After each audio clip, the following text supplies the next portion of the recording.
ในวันที่27กันยาที่ผ่านมาแผนกอุตสาหกรรมและการค้าแขวงไซสมบูรณ์จัดพิธีทำลายสินค้าอุปโภคบริโภคที่หมดอายุและนำเข้าบ่ถูกต้องตามระเบียบการที่แผนกอุตสาหกรรมและการค้าแขวงไซสมบูรณ์โดยการเป็นประธานของท่านผาทอตงเยอทอหัวหน้าแผนกอุตสาหกรรมและการค้าแขวงไซสมบูรณ์มีท่านพลจัตวาบัวพันธ์อินทปัญญารองเลขาพรรคแขวงหัวหน้ากองบัญชาการปกสแขวงไซสมบูรณ์พร้อมด้วยบรรดาแผนกการที่เกี่ยวข้องตลอดฮอดผู้ประกอบการพ่อค้าสาวขายและพนักงานรัฐกรภายในแผนกเข้าร่วมในพิธีท่านทรงมัวไซทรงเยเนงหัวหน้าแขนงการค้าภายในผ่านบทรายงานการจัดตั้งปฏิบัติเวียกงานต้านและสกัดกั้นสินค้านอกระบบอยู่เทศบาลเมืองอันวงซึ่งตลอดระยะผ่านมา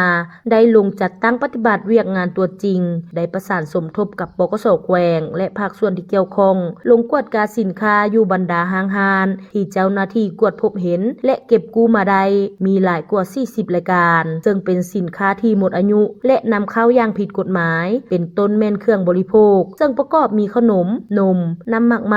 ยาสูบและสินค้าอีกหลายรายการรวมมูลค่าทั้งหมด 60,524,000 กีบพร้อมทั้งได้สร้างบทบันทึกศึกษาอบรม9เตือนต่อกับบรรดาห้างฮานให้หยุดเซา